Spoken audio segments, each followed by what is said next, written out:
Assalamualaikum warahmatullahi wabarakatuh. Perkenalkan, nama saya Nur Aminah dari Prodi PGMI 3. Baik, saya akan menjelaskan definisi filsafat secara bahasa dan secara istilah. Filsafat dapat diartikan sebagai filosofia yang terdiri dari dua kata, yaitu philos yang artinya cinta, sedangkan sophia yang berarti kebijaksanaan ataupun ilmu pengetahuan. Jadi filsafat secara bahasa yaitu cinta kepada kebijaksanaan ataupun cinta kepada ilmu pengetahuan. Sedangkan secara istilah, filsafat dapat diartikan sebagai upaya manusia untuk memahami dan menjelaskan berbagai aspek dasar kehidupan, termasuk hakikat diri, dunia, dan alam semesta. Filsafat juga berusaha menjawab pertanyaan-pertanyaan tentang pengetahuan, nilai dan realitas dengan menggunakan pendekatan yang rasional, kritis dan juga sistematis, dan juga berfokus pada penyelidikan yang mendalam tentang berbagai pertanyaan fundamental terhadap kehidupan, pengetahuan yang realitas, moralitas dan juga pemikiran manusia. Penyebab manusia berfilsafat dan ciri-ciri filsafat. Yang pertama itu kebutuhan untuk memahami dunia, di mana filsafat muncul karena adanya keraguan-raguan dan menjawab pertanyaan-pertanyaan yang tidak dapat dijawab oleh ilmu pengetahuan dalam perkembangan kehidupan sehari-hari, seperti apa itu tujuan hidup, apa itu kebenaran. Yang kedua yaitu adanya rasa heran dan keingintahuan, di mana berpikir filsafat ini seringkali dimulai dari rasa keingintahuan tentang hal-hal yang mendasar tampaknya yang diabaikan dalam kehidupan sehari-hari. Selanjutnya yaitu pengaruh budaya dan sejarah, di mana manusia berfilsafat karena adanya tradisi berpikir yang kritis dan juga diwariskan dari generasi ke generasi dengan pemikiran filsafat yang berkembang dalam konteks budaya, sosial, dan juga sejarah. Adapun ciri-ciri dari filsafat yaitu berpikir kritis, berpikir abstrak, berpikir universal, dan logis ataupun sistematis. Manfaat mempelajari filsafat dan relevansinya dalam kehidupan sehari-hari.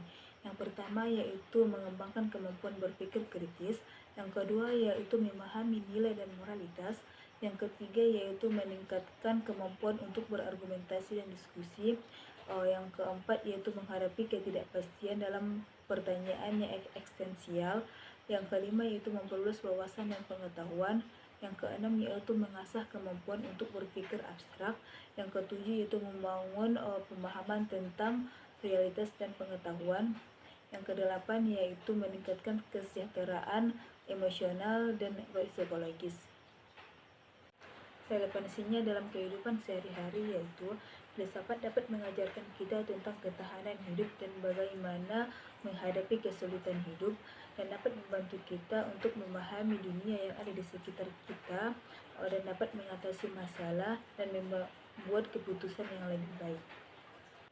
Perkembangan filsafat dari zaman Yunani, di mana filsafat di zaman Yunani pada sekitar 600 sebelum Masehi sampai dengan 500 Masehi, di mana tokoh filsafatnya yaitu Pythagoras, Heraclitus, Socrates, Aristoteles, dan juga Plato. Adapun fokus filsafatnya yaitu mencari pengetahuan tentang alam semesta, esensi kehidupan, etika, dan juga epistemologi. Plato berfokus pada ide-ide yang lebih tinggi dan metafisika, sementara Aristoteles lebih berfokus pada logika dan juga ilmiah. Penyebab kebangkitannya yaitu keinginan untuk memahami dunia secara rasional, bukan hanya berdasarkan mitos ataupun kepercayaan agama. Adapun akhir periodenya yaitu pengaruh filsafat Yunani terus bertahan hingga masa Kekaisaran Romawi, tetapi setelah kebangkitan Kristen, filosofi Yunani mulai berkurang pengaruhnya. Filsafat abad pertengahan pada sekitar 500 Masehi sampai dengan 1500 Masehi, di mana tokoh filsafatnya yaitu Agustinus, Thomas Aquinas, Anselmus, dan juga Socrates. Fokus filsafatnya yaitu integrasi filsafat Yunani dengan ajaran Kristen dengan fokus pada hubungan iman dan akal. filsafat berkembang memusatkan pada logika dan teologi.